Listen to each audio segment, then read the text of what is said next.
Boa noite. O Supremo está terminando de decidir se os condenados no mensalão devem ir já para a cadeia. Tribunal de Justiça derruba liminar e mantém reajuste do IPTU em São Paulo. O Ministério Público quer ouvir o ex-secretário Donato no caso da máfia que fraudava o ISS. Começa o processo de exumação dos restos mortais de João Goulart para esclarecer a causa da morte. Nas Filipinas, número oficial de mortos pelo tufão Haiyan passa de 2.000. Com nova lei, crianças doentes podem continuar estudando em hospitais da Prefeitura.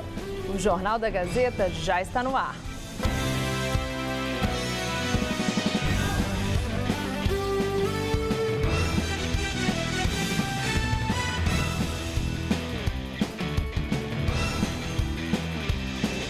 Ministros do STF estão terminando de decidir se os condenados no mensalão devem ir já para a cadeia.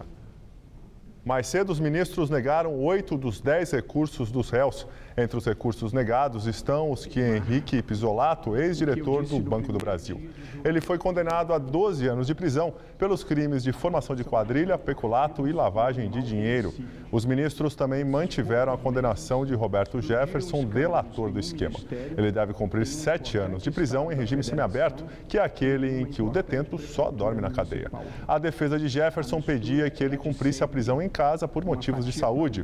Só foi aceito o recurso de Breno Fischberg, ex-dono da corretora Bônus Banval. Ele tinha sido condenado a mais de 3 anos de prisão, mas a pena foi convertida em prestação de serviços comunitários.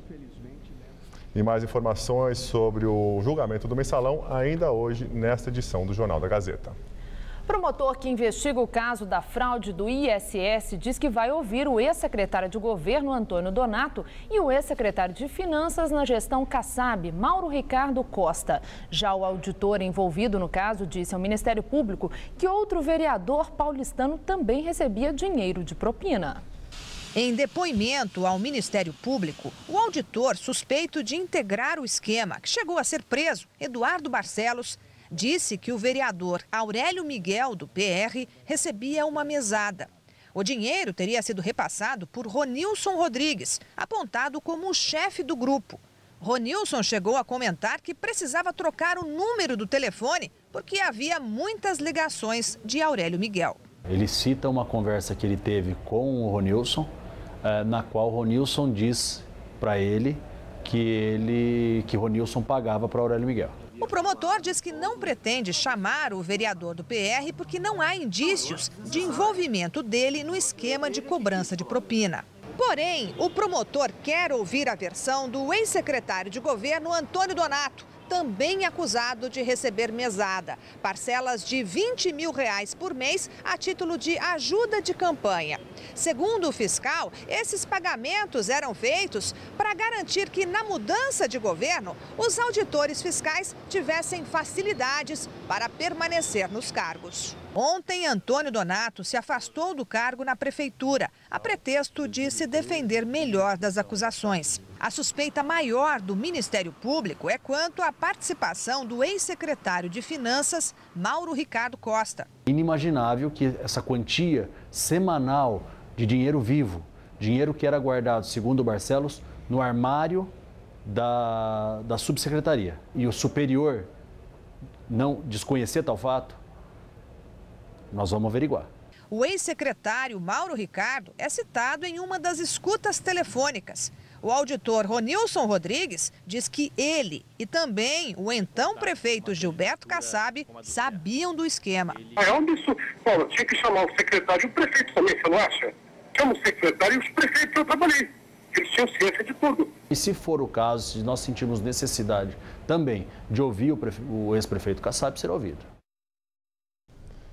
Em nota, a assessoria de imprensa do vereador Aurélio Miguel disse que o ex-judoca teve relação exclusivamente institucional com o auditor Ronilson Bezerra Rodrigues e é incoerente tentarem apontar ligações escusas entre o vereador e o funcionário público citado. Aurélio Miguel também nega ter recebido qualquer quantia para o financiamento de campanha por qualquer envolvido neste esquema. Tanto o ex-prefeito Gilberto Kassab como o ex-secretário de Finanças, Mauro Ricardo Costa, negam envolvimento com a quadrilha do ISS. Padrasto do menino Joaquim Ponte Marques presta depoimento em delegacia de Ribeirão Preto, no interior do estado. Guilherme Longo está preso suspeito de assassinar um menino de 3 anos.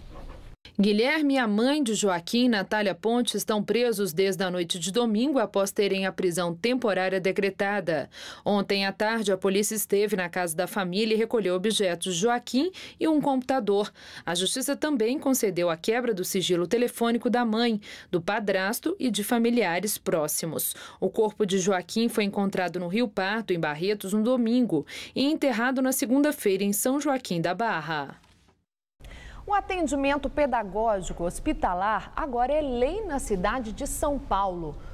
O projeto, sancionado pelo prefeito Fernando Haddad, estabelece diretrizes para que alunos da rede pública municipal de ensino em tratamento por longo período continuem os estudos em casa ou no hospital. Este seria o primeiro ano de Jamile na escola, mas um tumor na cabeça colocou em risco o início da alfabetização da menina. Mesmo fora da sala de aula, ela já reconhece as primeiras letras. A, B, C, D. Jamile é uma das alunas da Escola Móvel do GRAAC, hospital ligado à Unifesp, que trata casos de câncer em crianças. Passado o susto da descoberta da doença, saber que a neta poderia estudar foi uma grata surpresa. Está tendo esse desenvolvimento que não está atrapalhando o estudo dela, né? Não vai atrapalhar, com a fé de Deus. O hospital tem 14 professores que atendem todas as crianças internadas ou em tratamento. Caroline teve alta há 6 anos, mas sempre aparece para uma aula de reforço. Me ajuda bastante, né? Os professores tiram minhas dúvidas quando eu preciso. Esta realidade está presente em poucos hospitais públicos de São Paulo.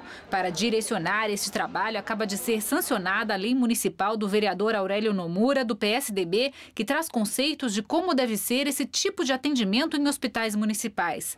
A lei não atinge todas as instituições, mas para a coordenadora da escola do GRAAC já é um grande avanço. A partir do momento que isso se torna uma lei, é uma coisa que circula em todas as escolas, a necessidade de formação existe, né? Então eu acho que são passos que a gente vai vencendo, né? As aulas acontecem até mesmo durante a quimioterapia. Esse tempo de novembro que eu vou fazer quimio todo dia e tá na semana de prova lá e eu preciso fechar o 3º trimestre, aí eu faço a prova aqui. A gente pega a prova, faz aqui, faz com o professor e depois manda de volta. Por causa do tratamento para leucemia, Caio passou os últimos 8 meses fora da escola, mas graças às aulas no GRAAC, não vai perder o ano. Vai para o 9º ano? Vou sim. E as notas? Super bem. Eu vi o meu boletim. No Hospital AC Camargo, que atende pacientes particulares e do SUS, as salas hospitalares existem desde 1987. E assim como no GRAAC, funcionam em parceria com as escolas das crianças. A gente interage com os próprios professores das escolas de origem. Eles mandam para a gente os exercícios que eles estão desenvolvendo nas suas escolas e aí a gente aplica esses exercícios. Quando o hospital tem a classe hospitalar, a aula é individual e vai respeitar a condição de cada aluno que também é paciente do hospital. Aqui, atrás dessa porta, está acontecendo neste momento uma aula de português. Mas como hoje a paciente não está se sentindo muito bem, a aula acontece dentro do quarto. Eu acho que tem que estudar para ser alguém na vida e ter um bom emprego. Quando eu crescer, fazer uma boa faculdade, essas coisas. Nas Filipinas, número oficial de mortos após passagem do tufão Haiyan passa de 2.000. A ONU estima que cerca de 800.000 pessoas estejam desabrigadas. As autoridades das Filipinas elevaram hoje para 2.275 o número de mortos causados pela passagem do tufão Haiyan, que devastou a região central do país há 5 dias. Os ventos chegaram a mais de 300 km por hora. Milhares de pessoas estão nos arredores do aeroporto de Tacloban, na esperança de obter uma vaga em um dos raros voos para deixar as áreas mais afetadas. A União Europeia anunciou hoje que enviará 17 milhões de dólares em ajuda humanitária. O Japão também mandou tropas para auxiliar os desabrigados. Sem comida e água potável, milhares ainda não receberam ajuda devido às dificuldades que as equipes de resgate têm em acessar as áreas mais atingidas. A frente fria que estava prevista para chegar hoje a São Paulo já passou pelo estado e apenas diminuiu a temperatura. E segundo os meteorologistas, não há previsão de chuva e o calor aumenta até sexta-feira, feriado da Proclamação da República. Vamos aos detalhes da previsão para São Paulo e todo o Brasil com Luciana Magalhães. Uma frente fria avança rapidamente pelo sudeste, mas ainda provoca chuva na região. Amanhã ela chega ao norte do Espírito Santo, deixando o céu carregado. A frente fria também provoca chuva em Minas Gerais e no norte de São Paulo. Já no sul do Brasil, uma massa de ar seco deixa o tempo firme e quente em toda a região até o Mato Grosso do Sul. Nas demais áreas do centro-oeste, apesar do calor, ocorrem pancadas de chuva. No nordeste, o dia será ensolarado e quente, com previsão de chuva à tarde em parte do Maranhão, do Piauí e da Bahia. E na região norte o tempo continua abafado e quente, com pancadas de chuva, principalmente à tarde. Máximas amanhã de 34 em Campo Grande e de 25 graus em Curitiba. Em São Paulo, a frente fria passou rapidamente, diminuindo a temperatura só no leste do estado. Em todo o interior, a quinta-feira será quente e abafada. Previsão de pancadas de chuva apenas no norte paulista por causa do calor. A máxima chega aos 31 graus em Barretos. Na Grande São Paulo, o dia começa com névoa, mas o sol logo aparece e não chove. E é bom paulistano tomar cuidado com o sol, pois amanhã o índice de radiação ultravioleta, que causa danos à pele, chega a um nível extremo. Amanhã na capital, sol entre nuvens, não chove, máxima de 26 graus. Na sexta-feira, o calor aumenta, chegando aos 32. E no sábado, sol com pancadas de chuva, máxima de 30 graus. Eu volto daqui a pouco no Jornal da Gazeta, edição das 10. Até lá! 2013 ainda não acabou, mas segundo a ONU, pode ser um dos anos mais quentes da história. A informação está no novo relatório da Organização Meteorológica Mundial da ONU, que lançou o documento hoje, simultaneamente em Genebra e em Varsóvia. As temperaturas registradas até agora já colocam 2013 entre os 10 anos mais quentes desde que as medições começaram em 1850. A temperatura média nos 9 meses analisados ficou 0,48 grau, mais alta que a média registrada entre 1961 e 1990. Cerca de 140 pessoas morreram depois da passagem de um ciclone pela Somália. Milhares estão desabrigadas e sem acesso à água potável. O governo somali decretou estado de emergência no país e pediu ajuda internacional. Autoridades locais afirmam que o número de mortos pode chegar a 300. O ciclone tropical atingiu o país no sábado e as fortes chuvas destruíram milhares de casas e vilarejos. Centenas de pessoas estão desaparecidas. O centro da capital paulista foi palco de protestos por moradia hoje. Movimentos populares cobram providências da prefeitura e reivindicam terrenos públicos para projetos habitacionais. Cerca de 300 pessoas tomaram a escadaria da Catedral da Sé, o Marco Zero de São Paulo. Nas faixas, nas camisetas e no grito, o pedido sempre o mesmo: a moradia. Os integrantes da rede Extremo Sul caminharam pelo centro da capital. Eles são da região do Grajaú, de 3 ocupações diferentes: Jardim da União, Recanto da Vitória e Jardim do Povo. Segundo o movimento, são 2.000 pessoas sem casa e que vivem em áreas vazias e invadidas. São terras que estão lá há muito tempo com projetos, porém não se fazem projetos, não se fazem nada e nem dá para quem está querendo morar. Nós não estamos querendo de graça, a gente quer pagar, porém eles deixam a gente na fila e não deixam ninguém construir. O protesto cobra um posicionamento da prefeitura e reivindica terrenos públicos para projetos habitacionais. É indigno isso, saber que o governo está aí e não faz nada pela população. Aliás, faz para quem tem, porque quem não tem só é digno na época da eleição. A pressão por moradia popular vem crescendo nos últimos tempos em São Paulo. Só nesta quarta-feira, além deste protesto aqui na Praça da Sé, um outro grupo também veio aqui para o centro, para as ruas, reivindicar uma resposta do governo sobre um terreno público que vai passar por uma reintegração de posse. A favela Estaiadinha fica na marginal Tietê, embaixo do viaduto Governador Orestes Quércia. Os moradores já bloquearam a via e entraram em confronto com a polícia por 2 vezes nos últimos 50 dias. 236 famílias vivem no local. Desta vez, o protesto foi mais calmo, com direito até a churrasco, na porta da Secretaria Municipal da Habitação. O pessoal que tinha que fazer o cadastro lá segunda-feira, fizeram, né? E agora nós estamos esperando a palavra do nosso secretário de Habitação. Segundo os moradores, a reintegração de posse da área pode ocorrer a partir do próximo sábado, de acordo com a determinação da Justiça. A Prefeitura de São Paulo consegue na Justiça a manutenção do aumento do IPTU a partir de 2014. A repórter Sabrina Pires tem outros detalhes dessa decisão. Sabrina? Fez um acordo com o servidor que já foi exonerado da Prefeitura aqui de São Paulo, Eduardo Barcelos, e que trouxe detalhes aí sobre a quadrilha de fraude do ISS. Eduardo Barcelos agora vai ganhar os benefícios de delação premiada. Ele falou por 8 horas aqui ao promotor Roberto Bodini e contou detalhes novos sobre o esquema.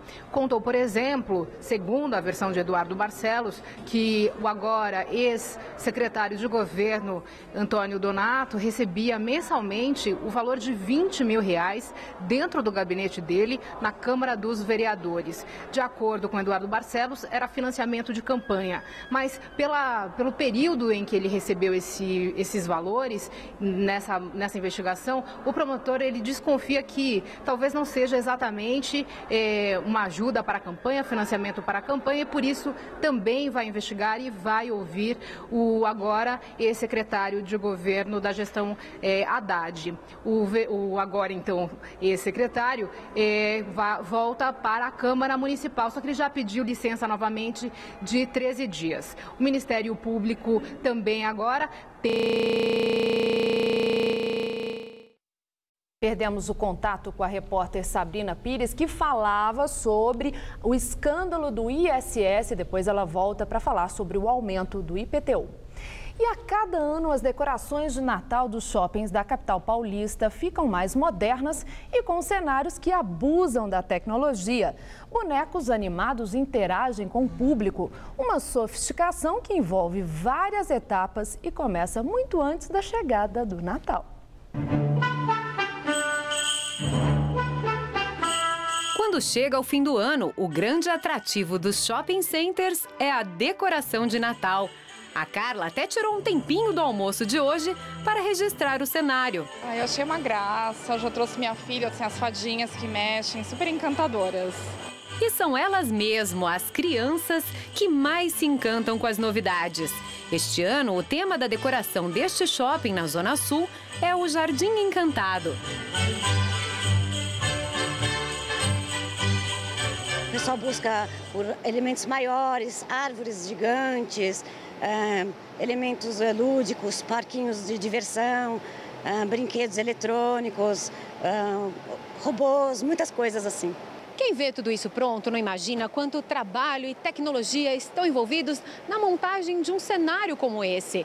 Para criar uma fada, por exemplo, que se movimenta, pelo menos 8 equipes de áreas diferentes trabalham em conjunto.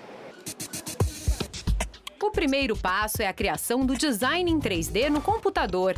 Depois, para cada item é feito um molde, de papel ou de isopor, que é coberto com fibra de vidro. Os objetos secos recebem uma massa, passam pela lixa e pela pintura. Só então vão para as mãos do seu Cláudio, o responsável pelas estruturas de ferro e alumínio que vão dar movimento aos personagens. Ele pode mexer de várias formas, tanto o braço subindo como o braço fechando, segurando um copo. Tudo é programado pela equipe de robótica, o tipo de movimento, a duração e até se o boneco vai interagir com as pessoas. Ele tem várias funções, câmeras, microfone, ele pisca o olho, mexe o bracinho e sempre tem um ator, onde a criança não vê ele. Através desse controle, ele faz os movimentos. Aqui são feitas as roupas e o Papai Noel animado fica assim. Só nesta fábrica em São Paulo foram feitos 9.000 bonecos e bichos de pelúcia esse ano. Para os cenários, quase 4.000 árvores e 430.000 bolas. Tudo para que o cantinho mais caprichado do shopping fique assim. É uma satisfação muito grande, porque você vê o brilho no olhar das crianças, as pessoas encantadas, tirando foto, e aí sempre fica aquele encontro das pessoas, um momento muito mágico, né, de Natal.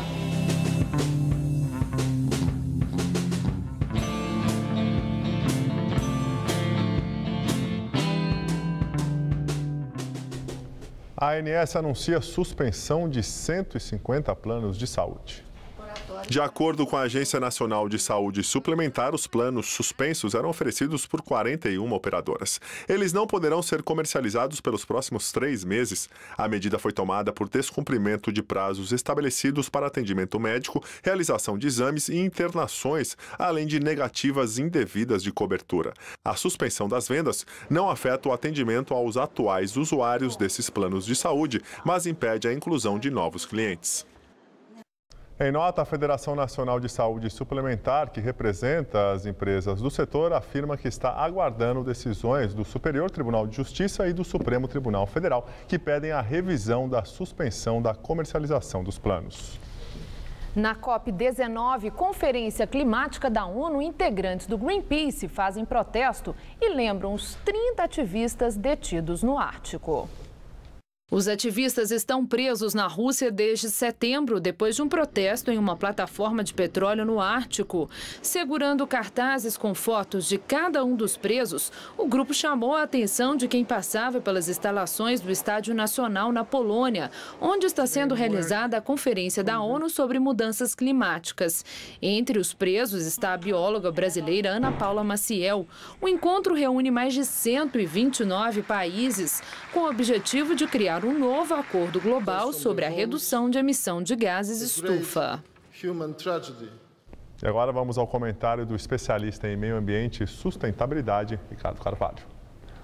Manifestações como essa do Greenpeace acontecem todos os dias em encontro com esta dimensão mundial que está sendo realizado na Polônia, onde, mais uma vez, países buscam pontos em comum para a elaboração de um acordo mundial que possa diminuir a emissão de gases de efeito estufa para a atmosfera da Terra.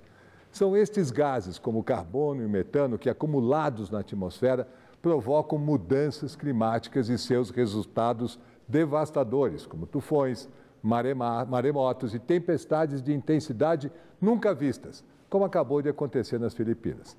São 19 anos seguidos que a humanidade se reúne sob o guarda-chuva da ONU, tentando fechar um acordo.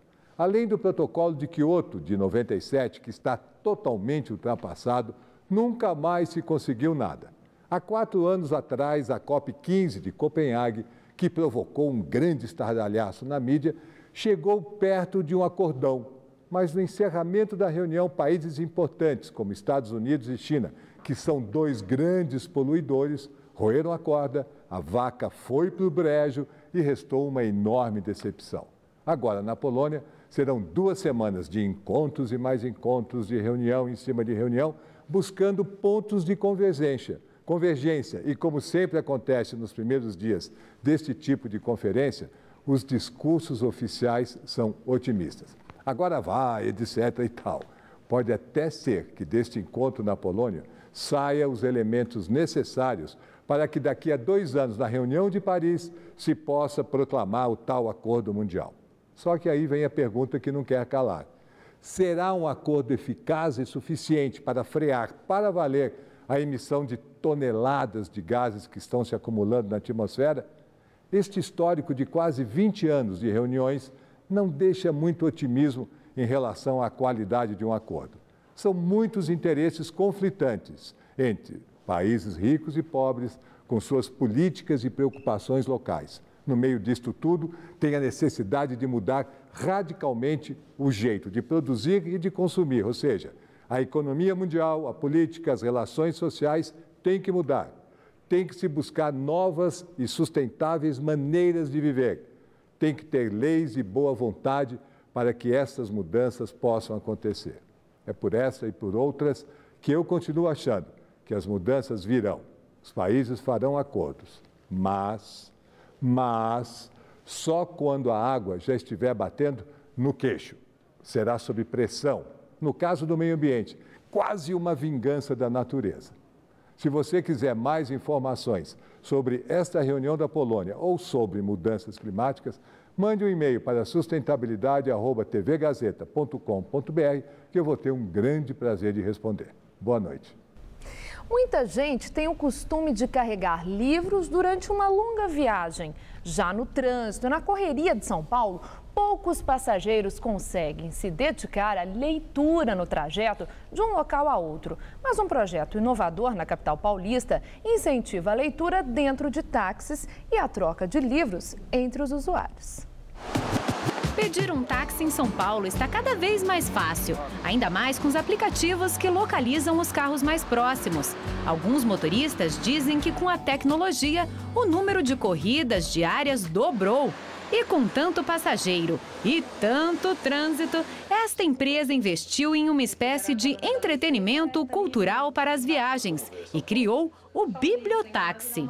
A ideia do projeto surgiu, na verdade, quando a gente pensou o que a pessoa ia fazer durante o trajeto do táxi. A gente sabia o que ele fazia quando ele chamava o táxi, sabia onde ele queria ir, mas e no trajeto, que normalmente é longo, a cidade de São Paulo tem bastante trânsito, a gente resolveu, então, colocar um pouco de cultura, dar uma oportunidade da pessoa ler, descobrir novas coisas. O esquema é simples. Uma cestinha pendurada atrás do banco carrega títulos arrecadados por meio de doações. O passageiro escolhe o livro que quiser e pode desfrutar de boas leituras durante a corrida. Passar uma informação boa para nossas crianças, nossos jovens de hoje, que não estão lendo muito pouco, fica mais no computador do que ler um livro.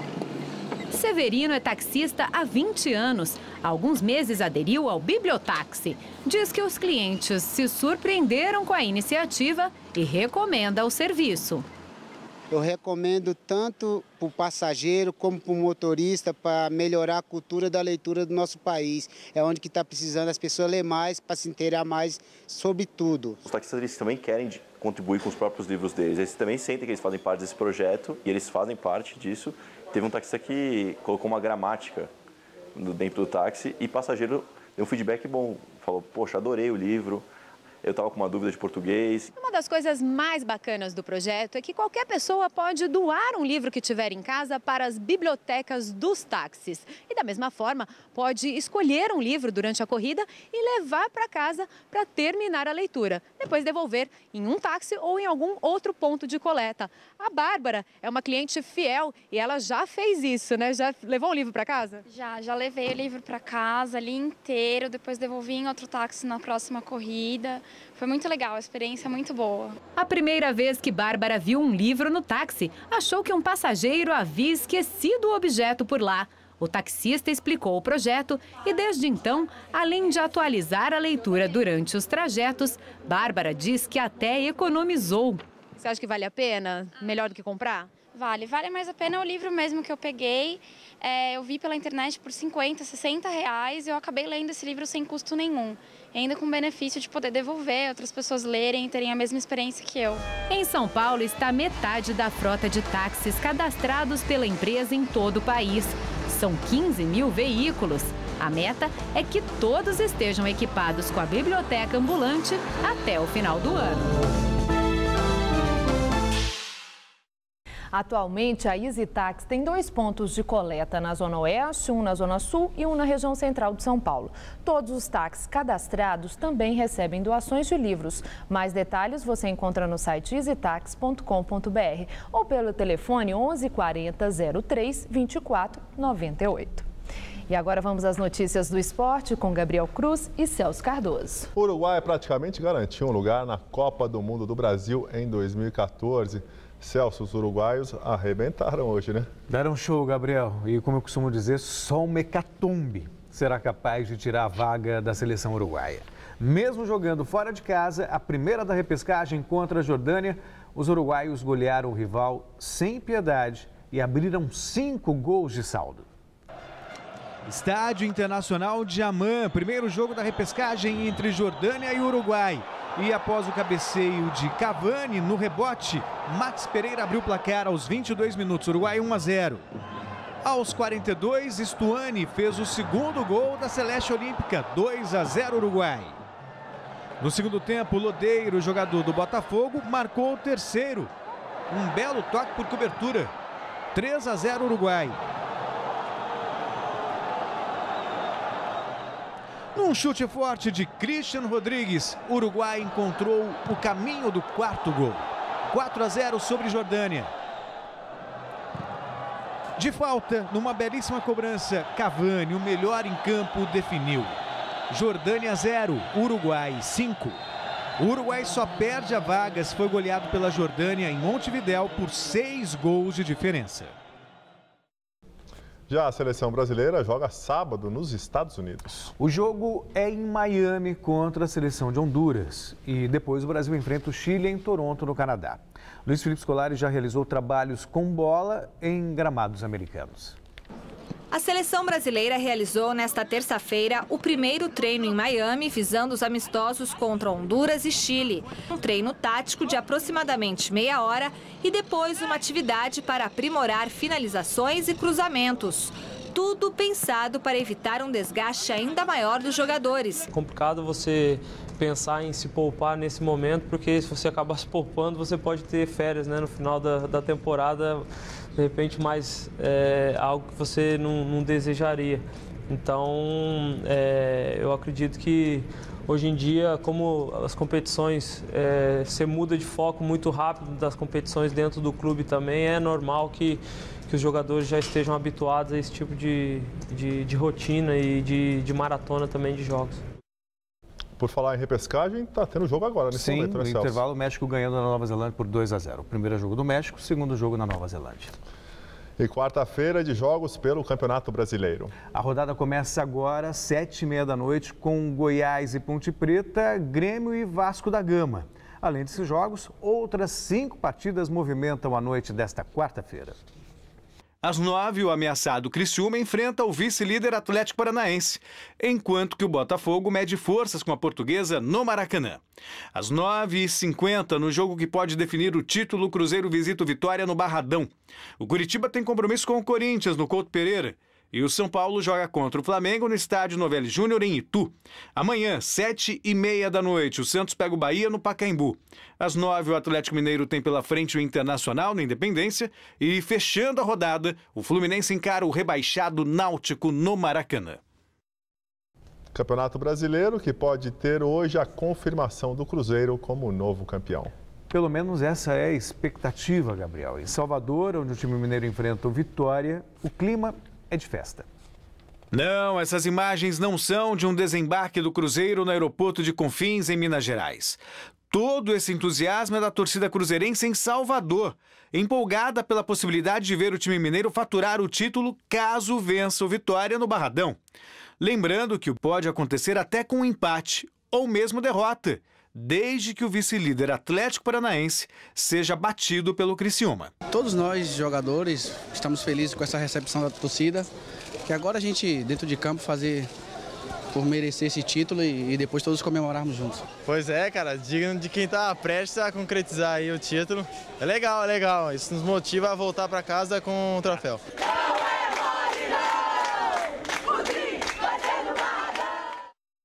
Já na Série B, a festa palmeirense ainda não se confirmou. É que a Chapecoense derrotou o Paraná fora de casa por 1-0. Mesmo assim, bastava um empate contra o Paysandu para celebrar o título, mas o Palmeiras perdeu o jogo. O Palmeiras precisava de um ponto, apenas um ponto, para garantir o título antecipado da Série B. Mas o Paysandu, primeiro na zona de rebaixamento, não se intimidou com o líder do campeonato. 13 minutos do segundo tempo, numa bela troca de passes, o Papão chegou ao gol da vitória com o lateral Iago Pikachu. Delírio para os mais de 33 mil torcedores presentes no Mangueirão. A equipe paulista chegou com perigo ao gol de Matheus em 2 oportunidades. Uma com Allan Kardec e outra na bola mal afastada por Careca. Nas 2 vezes, a trave salvou o Papão. Com o resultado, o Paysandu não saiu da zona do descenso. Porém, agora possui os mesmos 39 pontos do ABC de Natal, primeiro fora do Z4. Já o Palmeiras pode assegurar o título no sábado contra o Boa Esporte, no estádio do Pacaembu.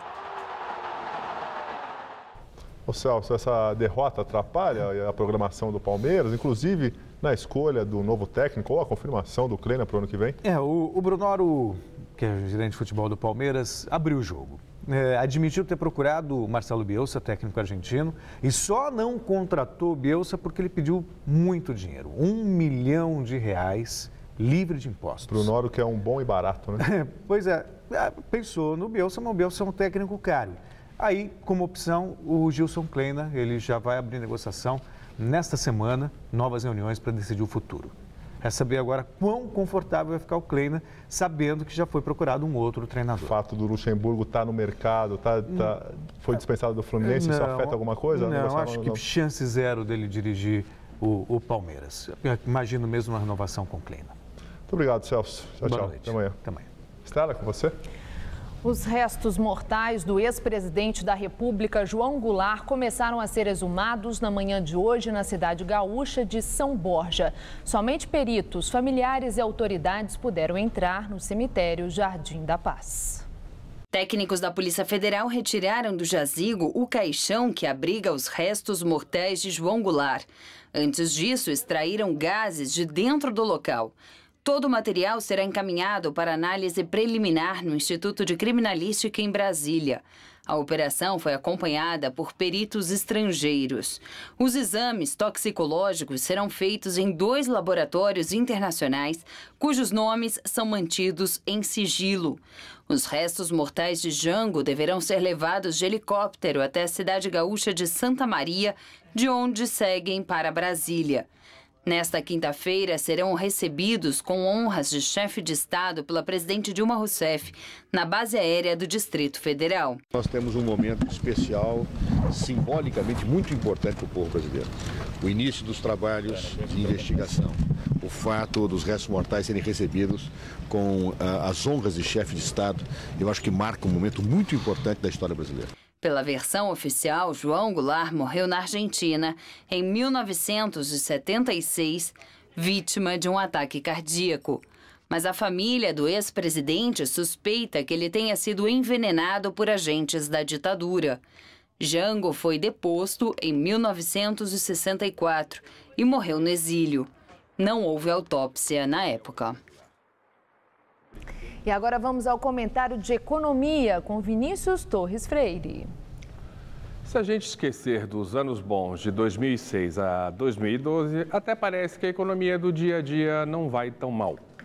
O IBGE mostrou hoje que as vendas do comércio subiram 4,8% nos 12 meses até setembro deste ano. Quase 5% em um ano. Parece coisa de país que vai bem. Mesmo quando a gente faz a comparação com os 6 anos anteriores, quando o comércio crescia 8,5% ao ano. No dia a dia do cidadão comum, o Brasil vai crescendo menos, no entanto, mais devagarinho. A economia do país está ficando mais estragada em coisas que a gente não percebe de imediato. Por exemplo, nas contas do governo, na produtividade, na eficiência, que parou de crescer, no endividamento geral, que está grande. Coisas que não aparecem de uma vez no dia a dia, mas vão deixando o organismo da economia mais fraco, pronto para uma doença mais forte. Mas a piora vem vindo aos pouquinhos. A própria Confederação Nacional do Comércio acredita que no ano que vem o comércio vai vender menos. A gente vai comprar menos em suma, porque está mais preocupada com o emprego, porque está mais endividada, porque as taxas de juros subiram e vão continuar a subir no ano que vem.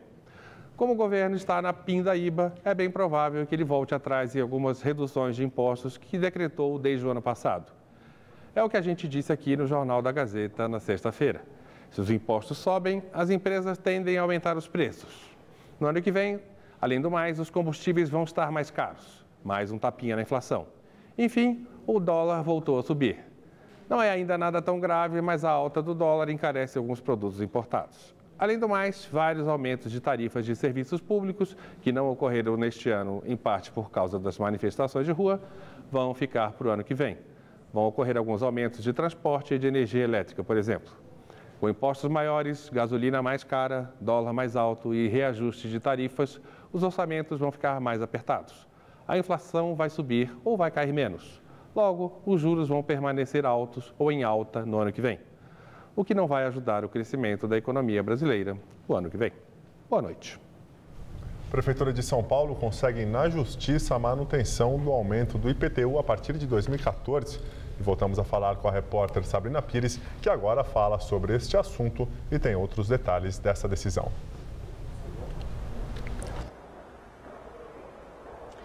Pois é, esse embate o Ministério Público perdeu. O MP tinha entrado na Justiça pedindo, com uma liminar, pedindo que a Prefeitura não pudesse promover esse aumento, por exemplo, para as residências de até 30% no ano que vem, mas o Tribunal de Justiça de São Paulo decidiu em favor da Prefeitura, que tinha recorrido acompanhada da Câmara dos Vereadores. De acordo com o desembargador Ivan Sartori, que é o presidente do Tribunal de Justiça aqui em São Paulo, essa decisão não tem a ver com o mérito da questão, e sim com o impacto no orçamento, nas finanças da Prefeitura de São Paulo para o ano que vem, e isso traria um prejuízo para a saúde, para a educação, por exemplo, isso sem 800 milhões de reais nos cofres públicos, e por isso ele decidiu em favor da Prefeitura de São Paulo e, portanto, está confirmado aí o aumento do IPTU para as residências em 30% e também para o comércio. Voltamos ao estúdio. A seguir, a venda de uma obra de arte com valor recorde. Em Nova York, 3 telas do pintor Francis Bacon são arrematadas pelo maior valor da história. Vamos agora à entrevista do dia com Maria Lídia Flandoni. Projeto que regulamenta o funcionamento da advocacia pública do Estado de São Paulo tramita na Assembleia Legislativa em meio a muita crítica e protesto. Hoje, o Jornal da Gazeta recebe o Procurador-Geral do Estado de São Paulo, Elivaldo da Silva Ramos, que também é professor titular de Direito Constitucional da Faculdade de Direito da Universidade de São Paulo. Doutor Elivaldo, muito obrigada por estar conosco. Eu já entrevistei aqui no Jornal da Gazeta a presidente da Associação dos Procuradores do Estado de São Paulo, quando ela externou o que nos pareceu uma grande preocupação dos procuradores do Estado com o conteúdo desse projeto sobre o funcionamento da carreira deles, né, do trabalho deles. Qual a razão de um projeto como esse para regulamentar essa profissão? A Procuradoria-Geral do Estado tem como legislação fundamental uma lei orgânica. Essa lei orgânica, ela é de 86, a lei atual. Então, demandava, após a Constituição de 88, uma revisão até para adaptação à nova realidade constitucional do país. Então, essa é a primeira razão. O direito, de maneira geral, o funcionamento do judiciário, tem se alterado velozmente nos últimos anos. Então, há necessidade da Procuradoria acompanhar essa evolução. Então, são unidades novas, procedimentos novos. Na realidade, o fundamental em uma lei orgânica é a organização da instituição, não é tanto o aspecto de carreira propriamente dito. Essa é uma questão que é tratada, mas não é o ponto fundamental. E por que o governador pediu à Assembleia Legislativa que aprecie com urgência esse projeto? Qual a razão da pressa? Modernamente, há um compromisso da legislação com a solução de problemas. Então, todo projeto que é encaminhado, a ideia é que ele seja apreciado rapidamente. Por isso, as constituições, a do Estado também, prevêem técnicas de aceleração do processo. Quando começa a demorar muito, o governo eventualmente pede urgência. Esse projeto ele entrou na Assembleia sem regime de urgência. Acontece que houve uma demora maior do que aquela que o governo imaginava que fosse acontecer. Então, aí pediu o regime de urgência, que significa encurtar um pouco a instrução do processo. A elaboração de pareceres, manifestações técnicas, mas não interfere em nada na deliberação do plenário, na discussão do plenário. Bom, agora a questão que está incomodando os procuradores. Dentre os vários argumentos, nos foi dito aqui que esse projeto, ele centraliza demais as decisões na mão do procurador-geral. E que isso é preocupante, porque o Conselho ficaria mais esvaziado na tomada de decisões importantes, não apenas em relação à carreira, mas também em questões da gestão do Estado, as licitações, os convênios, os contratos. E isso diminui o poder fiscalizatório dos procuradores. Como é que o senhor vê essa preocupação? Então, essa crítica externa uma visão. A visão é a seguinte, que como se a Procuradoria fosse um órgão destinado ao controle externo do governo. A Procuradoria é um órgão do governo, ela integra o Poder Executivo. Essa definição é constitucional, o Supremo Tribunal já teve a oportunidade de reafirmar isso. Então, não é não se confunde com o Ministério Público, com o Tribunal de Contas. Nós fazemos algum controle de legalidade das ações do governo? Sim, como faz qualquer advogado, orientando o seu cliente a como melhor proceder. Mas o Conselho fica esvaziado? O Conselho, dentro da estrutura da Procuradoria, é um órgão destinado a discutir uma série de temas, é quase que um parlamento da carreira. Ele exerce uma atividade fiscalizatória de certo ponto, aprova certas questões, por exemplo, concurso de ingresso, concurso de promoção, mas não é um órgão administrativo executivo. A Constituição define claramente, e deve ser assim mesmo, o Gabinete Procurador-Geral é o órgão responsável pela administração e pela orientação jurídica imprimida pela Advocacia Pública. Mas, de qualquer forma, doutor Elival, esse Conselho rejeitou esse projeto no ano passado. E um outro argumento dos procuradores é que não houve um debate, que isso foi feito a portas fechadas, o próprio Conselho teria rejeitado e que eles querem um diálogo, eles querem participar. Está havendo um hermetismo aí por parte da Procuradoria-Geral? Se divulgou que o Conselho rejeitou, e não é verdade. Na verdade, a lei prevê que o Procurador-Geral, antes de encaminhar qualquer proposta ao governador, deva submeter ao Conselho para discussão as suas propostas, ou seja, o anteprojeto. Isso foi feito. O Conselho entendeu que não era aquele o melhor momento para o encaminhamento de uma lei orgânica. Eu expliquei ao Conselho. Essa é uma decisão do governador, não é uma decisão do Conselho. Então, você se manifeste nesse sentido e discutam o resto do projeto. Não quiseram fazer. O que eu fiz, então? Convoquei 6 audiências públicas para discussão do assunto com vários segmentos da carreira. Contei com uma participação entre 150 e 200 procuradores discutindo todos esses temas. Portanto, foi cumprido o procedimento. Agora, tudo tem que ter começo, meio e fim. O que nós não podemos é ficar discutindo eternamente uma questão que é urgente, que é a adaptação da Procuradoria às novas necessidades da sua atuação e da Constituição brasileira. Eu vi, dentre as suas muitas declarações, que o senhor está agora numa cruzada contra o corporativismo. Como é que o senhor vê essas manifestações dos procuradores? Uma manifestação legítima de uma categoria que zela pelo que faz e pela instituição que representa, ou um oportunismo corporativista?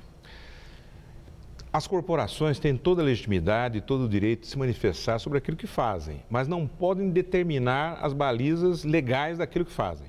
Então, se nós estivéssemos aqui discutindo o Supremo Tribunal Federal, seria a mesma coisa que dizer o seguinte: fazemos uma avaliação dos ministros e os ministros dizem que deve ser feito com o Supremo Tribunal Federal. Eu digo, não é assim. Quem deve reformar uma instituição, organizar uma instituição, somos todos nós. Nós somos cidadãos. Os erros e acertos da advocacia pública, que é paga por nós, revertem a favor ou contra o interesse público. Então, quem deve definir isso não é a corporação exclusivamente.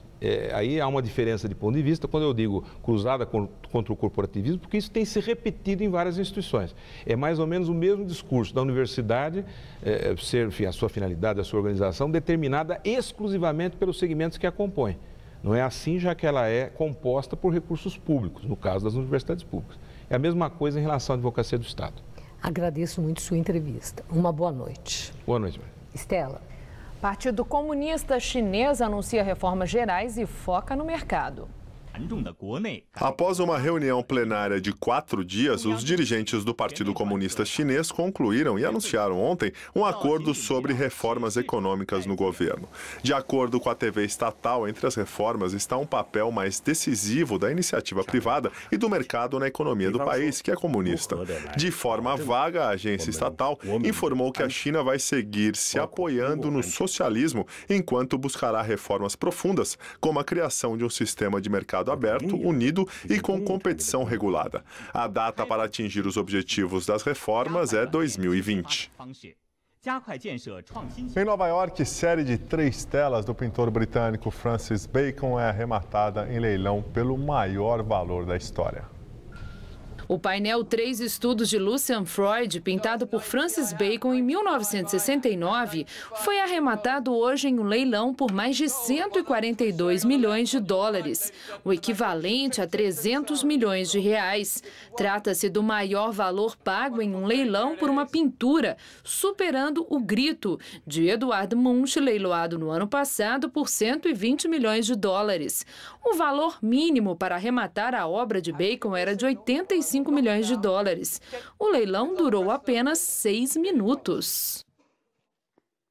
Uma última notícia, voltamos a falar do julgamento do mensalão. A sessão no STF continua e os ministros ainda debatem se os condenados no processo vão direto para a cadeia. Se a prisão for decretada, podem ser presos imediatamente 18 condenados, entre eles o ex-ministro da Casa Civil, José Dirceu, e os deputados federais Valdemar Costa Neto, do PR, José Genuíno, do PT e Pedro Henri, do PP. Também seriam presos Marcos Valério e seus sócios e o ex-dirigente do Banco Rural. E o Jornal da Gazeta fica por aqui. Essas foram nossas principais notícias. Supremo está decidindo agora se condenados no mensalão devem ir já para a cadeia. Tribunal de Justiça derruba liminar e mantém reajuste do IPTU em São Paulo. Ministério Público quer ouvir o ex-secretário Donato no caso da máfia que fraudava o ISS. Começa o processo de exumação dos restos mortais de João Goulart para esclarecer a causa da morte. Nas Filipinas, número oficial de mortos pelo tufão Haiyan passa de 2.000. Com nova lei, crianças doentes podem continuar estudando em hospitais da Prefeitura. A entrevista do dia e nossas reportagens podem ser vistas no site jornaldagazeta.tvgazeta.com.br. Mais notícias no Jornal da Gazeta, edição das 10. Uma excelente noite para você. Nós voltaremos amanhã às 19 horas. Uma boa noite e até amanhã.